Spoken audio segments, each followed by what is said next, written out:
God is good all the time. Happy Lord's Day, everyone. May aragali ko speak kay hindi ko sanay mag-uyat sa microphone. So, ito na. Happy Lord's Day, everyone. So, ari ko din karon to share or to share the good news and how faithful and good si Lord sa akong kinabuhi. No? So, na kung paano niya ko gin-carry kung diin kung ara karon. So, isa gali ko ka-working student since 2022. So, third year na ko sa USAC. Then, dito na time kay di ba nag-pandemic. Tapos, stress na ko sa USAC. So, hindi ko na gusto na magpadayon sa eskwela. So, si mama, istorya pa mo komando, hindi na ako mag-school kay ma-work na lang ko ba. So, mo to, ni mama, hindi padayon kagid. So, mo to, hindi naman ko healthy, hindi naman healthy ako mental health sa USAC. So, sige, nag-fit ko hibi dito kay mama kagay papa. Kakaon kami. The first time dito sa akon nga life, no, nga, nag-share ko kay mama kagay papa, nga nagudlayan, hindi ko mag-eskwela ba. So, ayaw ba ko, hindi ko hibi. So, mo to, nag-ask ko kay Lord kung will pa niya nga ipatransfer ko sa So, sorry guys. So, mo to, ang gin-pray ko lang sa iya kay, thank you sir, nang Lord din, good ni mo ko idalon, good like gani mo kasulod sa USEP. So, isa man ko sa ginpili mga makasulod sa USEP. Pero nga ako sa bodo, hindi nakikuyalti ang apan nga mental health. So, amo to, ang iyang awards ako, nalipat lang ko sa verse nga ginhatag yung exact verse nga ginhatag sa akon. Pero ang iya dito nga point is, dito ka sa may ara ka nga peace of mind. So, amo to nga, nagdesisyon na, imba ko kay mama ma-transfer na lang ko sa pero mahal dito ang tuition, paano ni, hindi man kami arangan gid no. So, amo to, ko, bala na si Lord kay amo ni iya nga sa akon gihatag. So amo to nag-enroll ko sa wala pa nagawas ang result sa amon nga tong last subject namon nga gintake ko dito kay abi ko mabagsak ko dito, pero praise God wala ko nabagsak ato na. Amen. So amo to bako Lord ko mabagsak pa ko or hindi ma-transfer na lang gid ko kay hindi ko naging kaya basi hindi ko na ba ang kunin ko malakat ba. So amo to nga hindi basta-basta desisyon ta sa life no kay dapat mag-pray kita kay Lord, magngayo taw guidance sa iya. So amo to na pag-abot ko sa sa nag-struggle naman ko financially. So nangayo naman ko kay Lord, nabo ko Lord, gusto ko mag-work, kaya hindi ko gusto nga magudlayan si mama at si papa. So amo to biskan kasambahay lang ko Lord, okay na sa akon, bisan balay lang, free house lang, pag-food lang ang akon lang kay allowance ng paskalahan kay ang tuition ko. Kabalo ka mag-provide ka po si Lord. Tapos amo to, after 2 weeks, nagtawag ako nga classmate nga hiring sila. So amo to ba pa sige ako na hindi ko gimalimtan ang starting dito na nga sweldo kay 200 pesos lang gid. So bako okay na sa akon mag-G na gid ko sina. So mo to after pila ka weeks ko nga nagatrabaho dito sa Jamba, nang nag-offer sila sa akon nga pwede ko ka-stay in, free house, free food. So ako na lang gid. O gihatag gid ni Lord amo to, grabe ka Lord, grabe ka gid sa akon kinabuhi. So mo to na thankful gid ko sa sa nagdawat sa akon sa Jamba. So first day ko dito kay na ba to nang akig ko tong amo namon ba nga dawat daw ko sa isa ka boss katong pinaka main boss gid sa company nga gidawat to ko nga student lang ko, dapat ilang ako on full time gid. So mo to umba ko sige lang balaan ko nga may plano gid si Lord sa akon, pero gidawat gapon ko subong to hindi na gay ko nila pagwaon. So mo to na pagka tungod sa grasya sa Ginoo nawala din ko kaagi bagsak sa Except lang din sa backboard. Exit exam naman backboard na siya, no. So, amo lang ito nga time. That time kay grabe gid ang test sa ako ni Lord, no. Damo ko doubts, damo ko breakdowns. Gusto ko naman mag-stop sa work, kay gusto ko mag-focus naman sa sa akon nga pag-eskwela.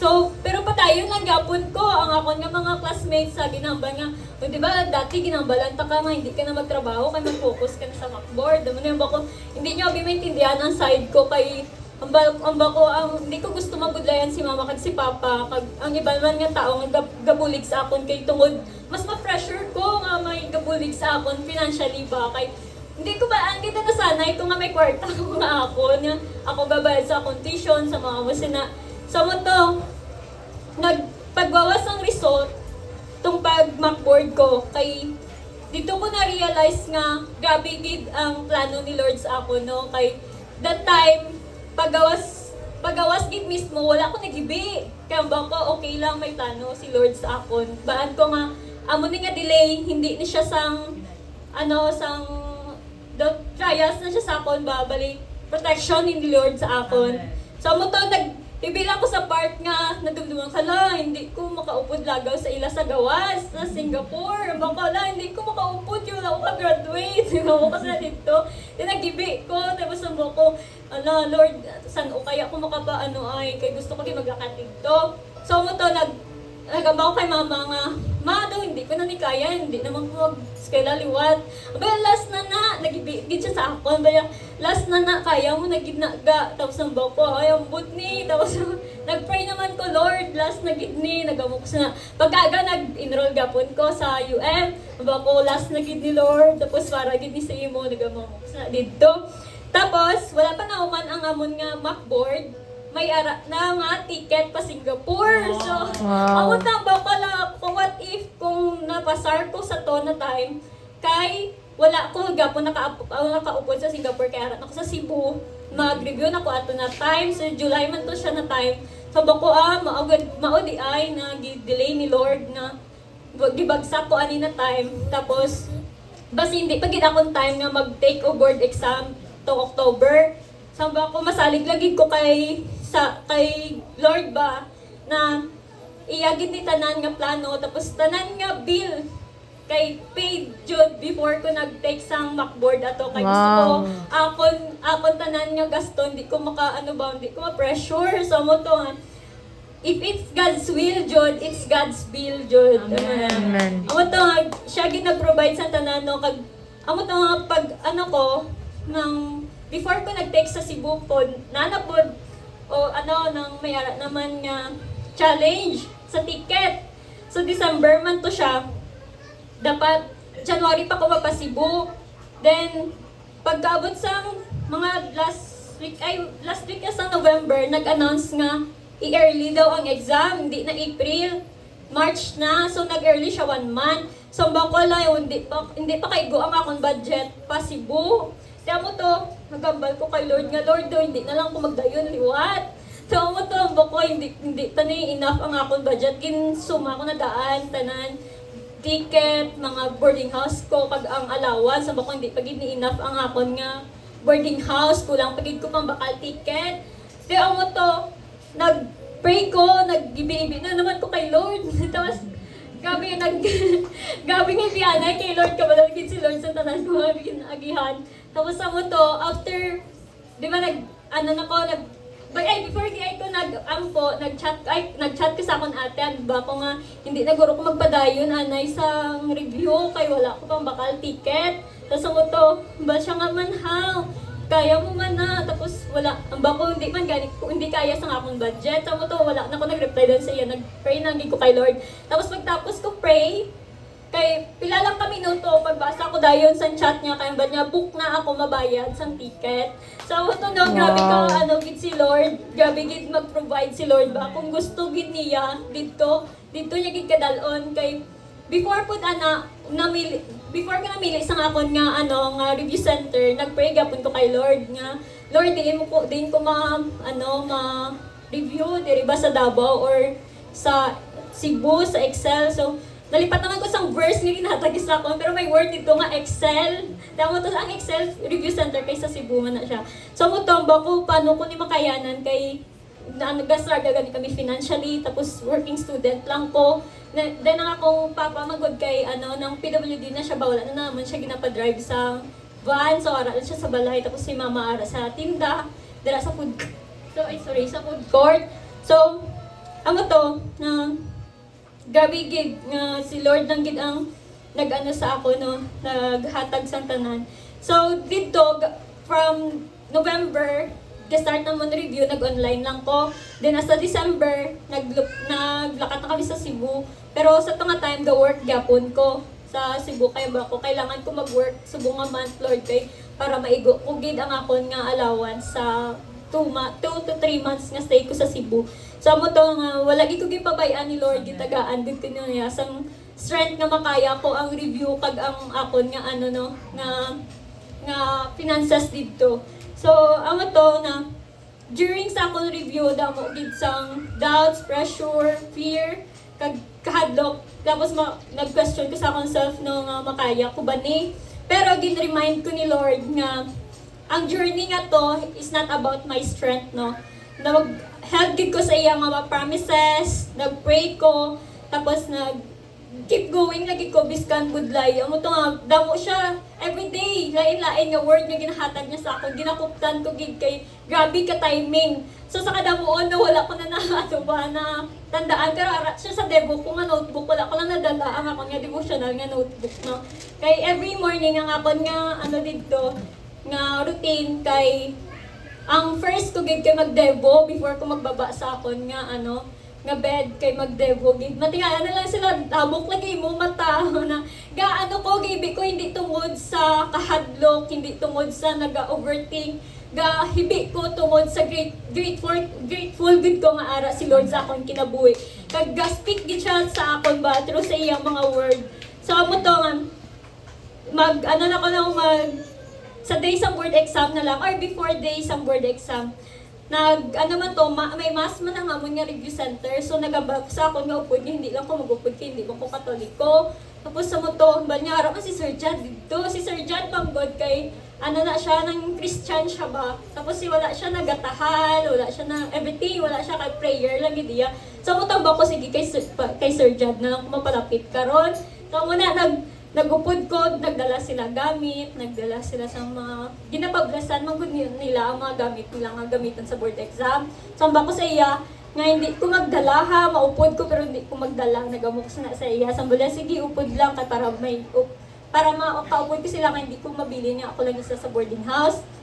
So mo to nga, after sa mass, gipakita ko gid si Sir Jad, kung diin siya, bako din si Sir Jad man, kailangan ko sa the motivation ba na wala pa ko nakulangan sa word ni Lord pero do excited ko pero may saya nga idugang nga word para sa akon. So mo to nga gi-share niya nga about niya hindi ka mo mag-trust sa mga gamit nga gipa-bless nyo, mga gipa-sharpen nga nga lapis, mga ginasuot nga red, mga mahiin ba. So mo na nga pata sila nga naghambal si Lord sa imo nga babakal siya sa ticket para sa concert na nagka-trust ka pero naghambal si Lord sa imo nga ako mabakal sa ticket mo pero nagbakal ka gyapon kay in case nga hindi mo baklo ni Lord ba. So muna nga dapat mag-trust jud ka kay Lord, hindi mo pagwanahan si Lord ba. Sa na pagkatapos ng mass naman kay magkaon-kaon naman kami. May harap man, prof man good nga ginapadala ang UM para i-treat kami before board exam. So nag-dinner kami, nag-samgyup kami sa to. Kata na time kapos kami kay pila na lang kadlaw. Wala na kami mang kaon kay dito gatipid kami kay para ang amon nga budget maigo. So mo to, gabi naman to, tapos ang bakala, matawag gali si Nicole sa akon. Pero tagatawag ni Nicole sa akon guys, sa tinuod lang kay, pero thank ko ka-excited, gaba niya matawag ko. Alam mo na, si Nicole, naman kaya ni Ambal ni Lord na, gabo. Kasi na-excited, di ko permit, tapos sa mo to, ang bako ni Nicole, next do, magabihan, ginulat ko ni Nicole. Tapos sa mo to na, ang i-share ni Nicole sa to na time, night before sa exam kay sa Psalm 143, tong Jesus is for me. So, ito nag-ibig na ako sa iya. Okay lang nga, girls. Tapos, ang ibig ko pag sa to na time, kay silent, kay nauya ko sa mga upo dito ba, kay basta sulugon naman ko, ibi-ibi naman ko. So, ito aba ko kay Nicole na next God, gig ko sa gabi ka, grateful gig ko kay Lord, yung gigad, gig ko since day 1. So, mo to, na aba ko matulog ka aga pa subong kasi sa iya. So mo to nga night before exam kay gin-reminding ko ni Lord no sa Exodus 14:14. And the Lord will fight for you. You need only to be still. So ako to na day 1 sa board exam, wala ako katulog. Kaya excited mo tapos ang battle ni Lord. So wala na pero dito gigila-declare nga, Lord, this battle is not mine, it's yours. Wala. Ang kisa, maka-feel ko sa kulba dito. Pero like, one minute lang maka-feel ko. Pero, ay, ma-praise and worship ta. Ginahagad ko na upon nga babae, ma-praise and worship ta sa mga dahunog. Praise and worship kami dito. So, di ba, hindi man Christian ako nga, upon yung bako, basta matingala si mama mo, gamaw mo ka na siniha. Dali, bayinan ta si mama. Bakit sige pa tayo ta.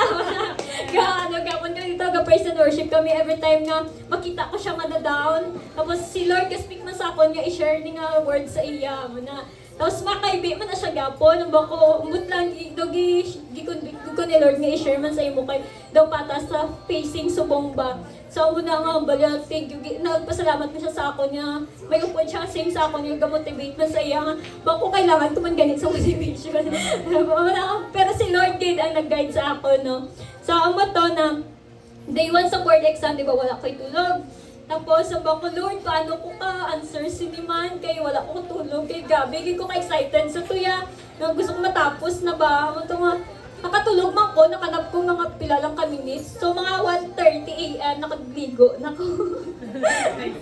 Ako kasi nakaka-excited. Tapos, ako ito, bako ma-devo na lang ko.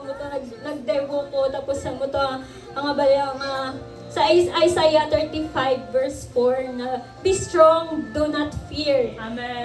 Mo to nga gikuptan gud na ko to nga message na niya sa ako nga do not be afraid, God is with you.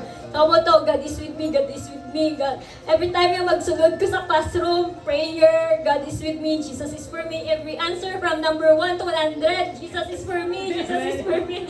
Grabe na kito ang abot pagid niya nga review sad ay nag-take board exam dito sa eskwelahan siya, high school. So gahon siya kay may ara practice ang graduation.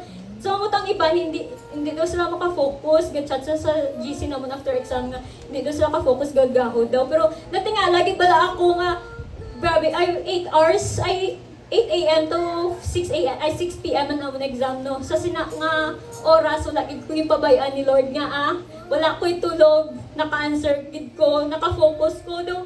Na ako nga wala ko may nabatian nga gahon.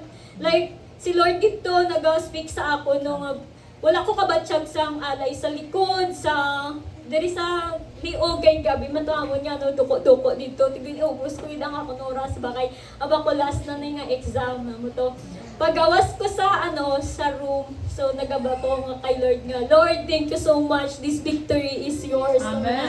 Is hindi ko sure sa akon answer hindi ko ba nga ginhambal ko dito kay Lord mo to ga pagawas ko, lagi ko may nakita kag nakasmile na nag-take. Ako nabudlayan man sila. So ako nabudlayan man ko, pero nagsaligid ko yan kay Lord niya. Pagawas sa Virgin House, dito na ko daging bagsakan sa dako-dako nga bato na feel ko na ang alay sa akon. Galikon, may day 1 pa lang to, may day 2 pa. So ako to, nag-praise and worship na naman kami.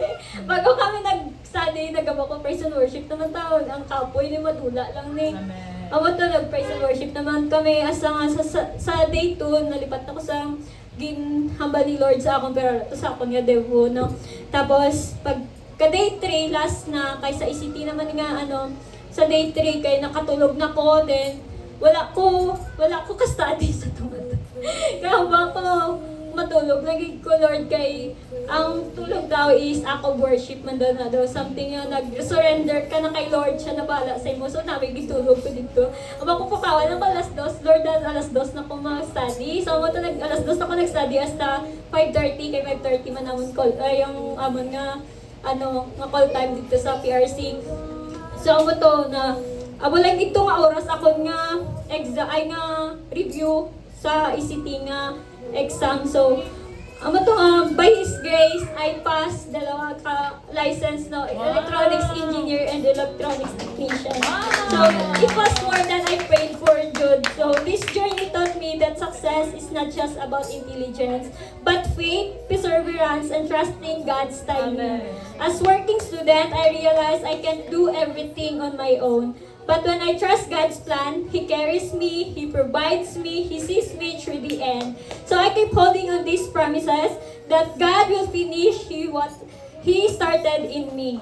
He planted in my heart the desire of and plan for me to become an engineer. So amo to, even when life feels unfair or delayed, God sees our hard work, Jude. So also, some battles in life cannot be solved by human effort alone. Prayer, faith, and obedience invite God to work. So, biskan diin, ga-work gid si Lord. Biskan tulog ka, ga-work na si Lord. So, amo to, tanan-tanan gi-surrender ko kay Lord niya siya nagigbahala sa akon nga journey during board exam. So, when I stop relying on my own strength, I start seeing God is fighting for me. So, na-learn ko man no na katong mga delay nga natabo sa akon, protection dito siya ni Lord. So, I just need to trust Him and rely on His perfect timing. So, He always on time man. So, mumani nga, isa sa mga pirmi na mo ginakanta doon ang He is always on time. So, amo to, and we know that in all things, God works for the good of those who love Him, who have been called according to His purpose. So, Romans 8:28 ni siya. So, if God did it for me, He can also do it for you. So, dapat nang hindi na madulaan sang hope, especially faith kay God, no? So, amo lang to sa wakas, makahambal na gid ko. This victory is a testimony of God's faithfulness din. So, all glory and honor, praise to lang to Him alone. Ka-faith lang. Amen! Amen! Praise the Lord. So, pwede ba, dyan pag-stay, anay kadali?